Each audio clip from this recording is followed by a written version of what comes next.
So today I'm working on a 2002 Ford F150. It has a couple age-related problem codes. Those are P1131, 1151, 171, and 174. We're going to fix those problem codes today, and this is applicable to two Ford model engines. One is the 4.2-liter V6 found in this Ford F150, but this fix also applies to the 3.8-liter V6 found in the Windstar minivan. And what we're replacing today is a lot of work, but it's not a lot of money in terms of parts. So we'll be replacing the isolator bolts, the intake plenum gaskets, and the intake manifold runner control bushings. And all the parts I'm going to be using in this video are going to be linked in the description of the video below. And so first thing I'm doing is disconnecting the negative terminal of the battery to remove power from the vehicle. Then I'm going to disconnect the air intake from the throttle body. Then there's a vacuum line leading to the plenum that attaches on the driver's side of the engine. I'm also going to disconnect that. And then on the air filter housing, there is an electrical connection there, I believe to the mass airflow sensor. Disconnect that. Now we can disconnect the air filter housing and remove that, set it aside. Now we're going to remove the plastic throttle cable cover. And when I was doing this, mine broke in two, and I did not put it back on because I viewed it as a safety hazard. This could possibly lead to the throttle being stuck open, and we don't want that. Then I disconnected the throttle cable and the cruise control cable.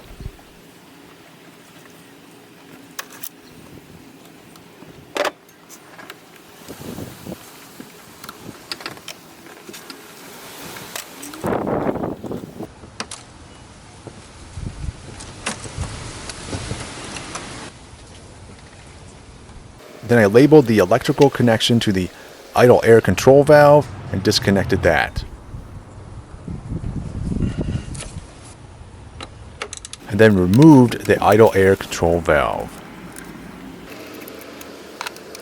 Then on the passenger side of the vehicle, that's where your ignition coil is, and the spark plug wires on the top half of the ignition coil all lead to the spark plugs on the driver's side of the engine, which is on the opposite side of the engine. So I'm disconnecting all of these as these wires run along the back of the plenum and need to be removed for space.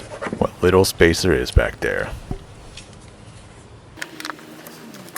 So I disconnected and labeled each of these so that I'll know exactly where they go when I go to plug them back in. I then move the wires from behind the plenum and let them sit on the other side of the engine, still connected to the spark plugs. Then on the passenger side of the engine, there's a vacuum line. We want to disconnect that and label it. There's also a bracket that holds some heater hoses, and we're going to want to disconnect that as well.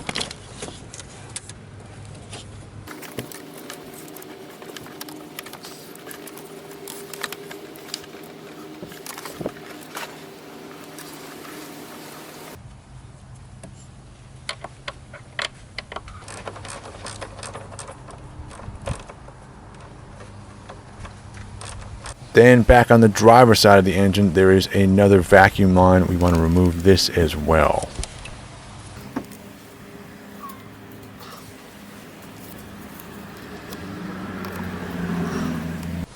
And then we also want to disconnect the throttle body sensor.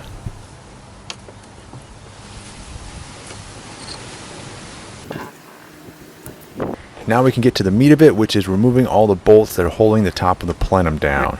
And the way I did this was to take a spare piece of cardboard. So I organized them so that they can go back onto the plenum in the same order they came off.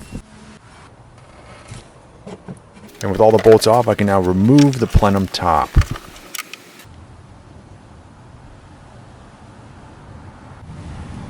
And now we have better access to another vacuum line that is just behind the throttle body next to the plenum. We want to remove that.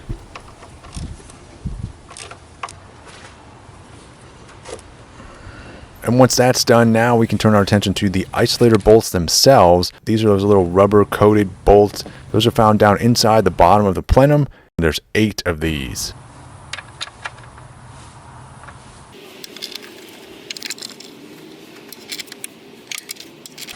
And with the isolator bolts all undone, you can lift the bottom of the plenum up and remove it from the intake.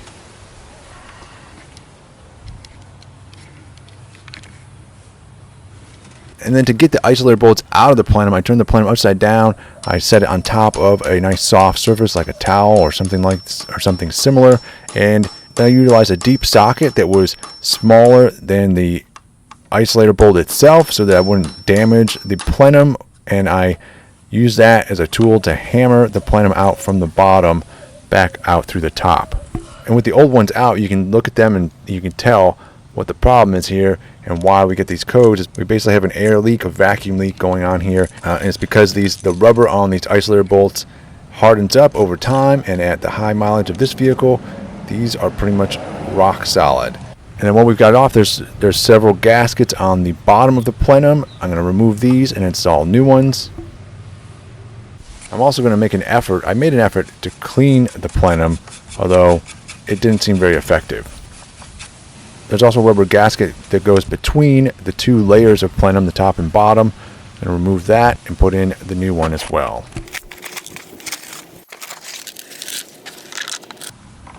And when installing the new one, take note that there is a direction to this. There is a little tab that fits into a slot that goes towards the front of the plenum near the throttle body.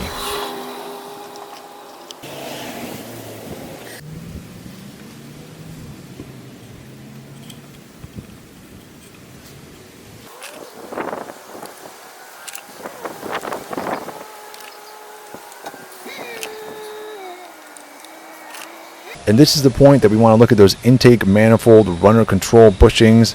These are found in the back of the intake, and you can really only access them when the plenum is off. This is the time of your life to get at these things. But again, they're little plastic things, and over time, the heat from the engine makes this plastic really brittle, and these things were broken. There's 4 of them total back there.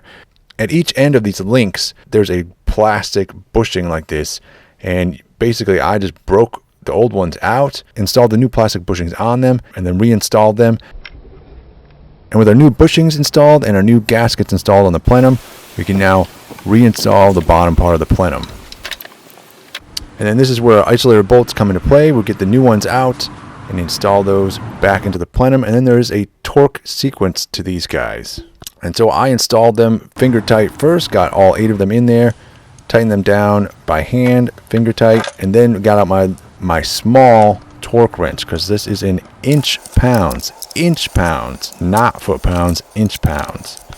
So this is a stepped torquing sequence. So first you torque it down to, you torque down all of them in a specific pattern, which will be next. You torque them down to 53 inch pounds, and then you come back through and torque them down in the same sequence to 89 inch pounds. And here's the sequence right here. So you start out with 1, go to 2, then 3, 4, 5, 6, 7, 8. And you do it in that same crisscross pattern on both of the torquing sequences.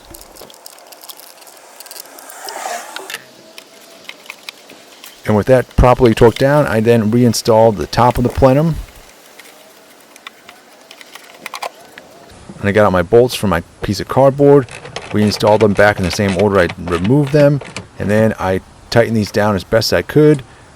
You can't really get to the ones in the back so much to torque them down, but I did the best I could on this. These are the same torque specs and the same torquing sequence as the isolator bolts that are below this. So it goes from 53 inch pounds to 89 inch pounds, and you work from the center out.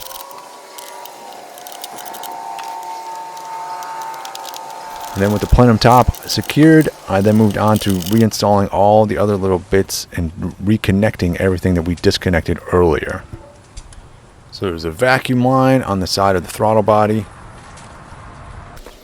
There's the idle air control valve, put that back on top of the throttle body. And reconnect the electrical connection to the idle air control valve. Then reinstall the spark plugs, wrangle them back along the back of the plenum, and connect them back onto the ignition coil. And then on the passenger side, there is in the back part there is a vacuum line, an electrical connection, and a heater hose bracket. Then we have vacuum hoses as well on the driver's side of the engine to reinstall.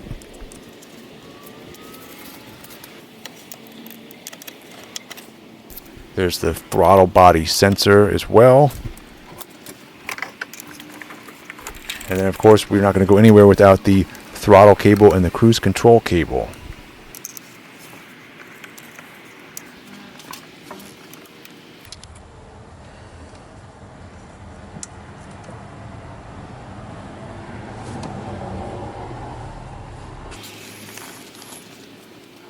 And then the air filter housing and air intake also need to be reconnected, as well as the electrical connection to the mass airflow sensor on the air filter housing.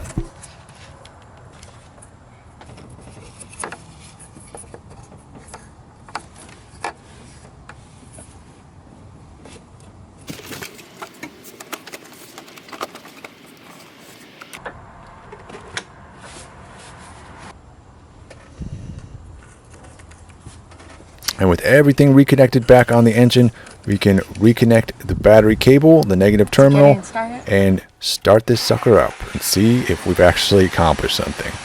And this is a good 4 to 6 hours of your time to do this job.